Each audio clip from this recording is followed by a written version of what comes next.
Final practice in Barcelona, one final hour for teams to hone and adjust their challenges before the business of qualifying for the 2025 Spanish Grand Prix begins.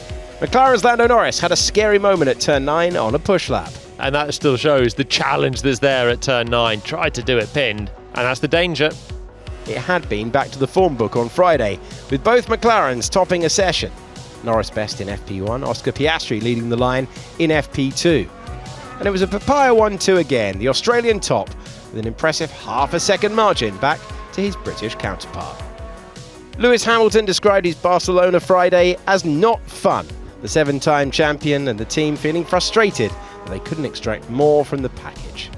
At the end of the session, he suffered a technical issue, nursing his SF25 back to the pits. Downshift's not working properly, mate. I don't know what's wrong with the gear shift. Understood. Taking it up. Gear shift's not working. I got no gear shift. Scuderia teammate Charles Leclerc fared a little better yesterday and suggested there was a little more to unlock before qualifying, which he did in this session. P3 for his efforts, 2 tenths back from Norris. Lewis finished P9. Race pace data for the first day showed the Woking team's nearest rivals were Red Bull Racing, who were 1500ths down, followed by Ferrari and Mercedes, with Williams leading the midfield fight. The rest were all around 9 tenths off the pace, except for Haas and the American team more than a second adrift.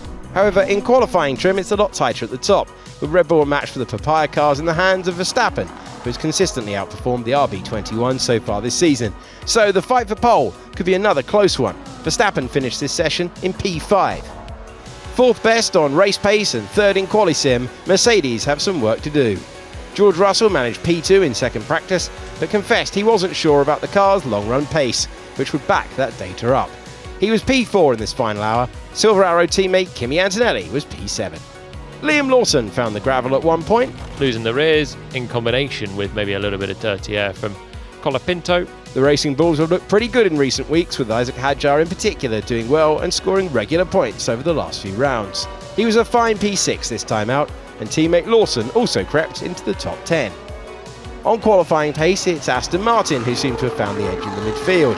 Fernando Alonso had a decent FP2 and was looking competitive in final practice 2. P8 at the flag to give the home fans a little joy. Teammate Lance Stroll was P15. The Kick Sauber drivers seemed to be more comfortable with their upgraded cars, both sitting just outside the top 10. Rookie Gabriel Bortoleto with the bragging rights over teammate Nico Hülkenberg. Carlos Sainz had a hairy moment at turn 12 on a late push lap. The Williams drivers have been downplaying their prospects in Catalunya, and their standings in the final practice possibly bear out that pessimism. Sainz finished P13, and Grove teammate Alex Albon hardly had any running, just 5 laps in total, and only a single one in quali mode for a lowly P19 placing.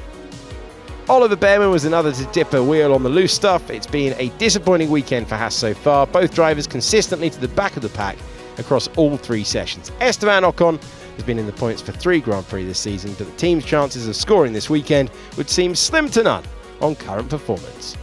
So it finished Piastri top from Norris, Leclerc, Russell, Verstappen, Hadjar, Antonelli, Alonso, Hamilton and Lawson. P11 for Bortoleto, then came Hülkenberg, Sainz, Tsunoda, Stroll, Gasly, Colapinto, Ocon, Albon and Behrman.